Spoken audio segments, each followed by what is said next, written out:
அன்பு உறவுகளுக்கு வணக்கம். சித்த மருத்துவம், தசவாயுக்கள் இதை பற்றி ஏற்கனவே நாங்கள் 3 பதிவுகள் பதிவிட்டுள்ளோம். அதை பார்க்காதவர்கள் பார்த்துவிட்டு வந்தால் இந்த பகுதி உங்களுக்கு எளிமையாக புரியும். சித்த மருத்துவத்தின் உண்மையான கட்டட அமைப்பு ரகசியம். வாதத்திற்கு 10 வாயுக்கள் இருப்பது போல பித்தத்திற்கும் 5 உட்பிரிவுகள், 5 கதிர்கள். கபத்திற்கும் 5 உட்பிரிவுகள், 5 கதிர்கள். மொத்தம் 20 கதிர்கள் தான் இந்த உடலை இயக்குகின்றன. பித்தம் என்பது உடலில் உள்ள வெப்பம் மற்றும் வேதியியல் மாற்றம். இது 10 வாயுக்களைப் போல 5 தனித்துவமான சக்திகளாக வேலை செய்கிறது. பாசக பித்தம், இது வயிற்றில் இருக்கும் செரிமான தீ. உணவை செரித்து சத்தாக மாற்றுவது இதன் தொழில். ரஞ்சக பித்தம், இது கல்லீரல் மற்றும் மண்ணீரலில் இருப்பது. உணவின் சாரத்திற்கு சிவப்பு நிறத்தை கொடுத்து இரத்தமாக மாற்றுவது இதன் ரகசியம். சாதக பித்தம், இது இதயத்தில் இருப்பது. நம்முடைய தைரியம், புத்தி கூர்மை மற்றும் நினைவாற்றலை தீர்மானிப்பது இந்த பித்தம்தான். ஆலோசக பித்தம், இது கண்களில் இருப்பது. நம் பார்க்கும் காட்சிகளை மூளைக்கு புரியும்படி ஒளியாக மாற்றித் தருவது இதன் தொழில். பிரசாக பித்தம், இது தோலில் இருப்பது. உடலின் நிறம் மற்றும் பளபளப்பை தருவது இந்த வெப்பம். கபம் என்பது உடலில் உள்ள நீர்மை, பிணைப்பு மற்றும் கட்டமைப்பு. இதற்கும் வாயுக்கள் கிடையாது. இதற்கு 5 நீர்ம நிலைகள் உள்ளன. அவல்லகம்பம், இது நெஞ்சு பகுதியில், இதயம் மற்றும் நுரையீரலில் இருப்பது. உடலின் மற்ற கபங்களின் பிரிவுகளுக்கு இதுதான் தலைமை செயலகம் போன்றது. உடலுக்கு தாங்கு திறனை தரும். கிலோதகம், இது வயிற்றில் இருப்பது.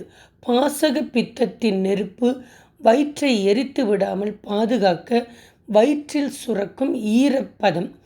பேதகம், இது நாவில் உமிழ் நீராக இருப்பது.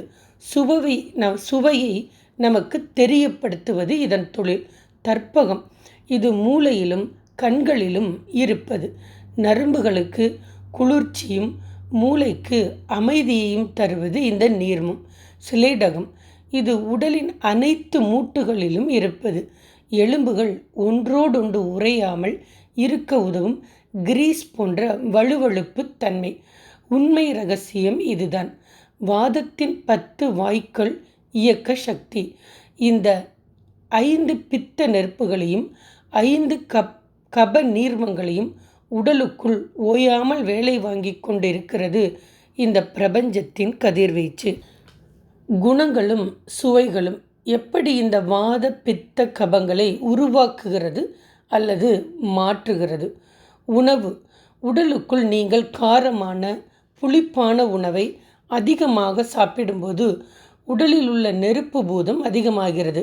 அது உடனே பித்தத்தின் 5 பிரிவுகளையும் குறிப்பாக பாசக பித்தத்தை உசுப்பி விடுகிறது.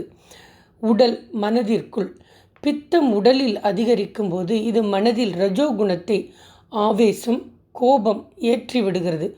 அதே போல் நீங்கள் இனிப்பு சுவையை அதிகம் உண்ணும்போது அது மண் மற்றும் நீர் பூதங்களை வளர்த்து கபத்தின் 5 பிரிவுகளையும் கூட்டுகிறது. கபம் கூடினால் மனதில் தமோ குணம், மந்த நிலை, தூக்கம் தானாக வந்துவிடுகிறது. இப்பொழுது நமக்கு எளிமையாக புரியும். வாதத்தின் 10 வாயுக்கள், பித்தத்தின் 5 நெருப்புகள், கபத்தின் 5 நீர்மங்கள். இந்த 20 கூறுகள் தான் சுவைகள் மற்றும் குணங்களின் துணையோடு நம்மை ஆட்டி படைக்கின்றன. இங்கே குழப்பமே இல்லை. வாதத்தின் 10 வாயுக்கள் என்பவை வேலையாட்கள். பித்தத்தின் 5 நெருப்புகளும் கபத்தின் 5 நீர்மங்களும் என்பவையே மூலப்பொருட்கள்.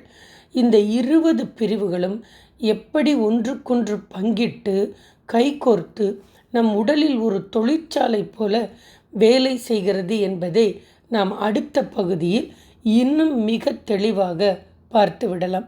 நன்றி, வணக்கம். நாம் எப்பொழுதும் இணைந்தே பயணித்திருப்போம்.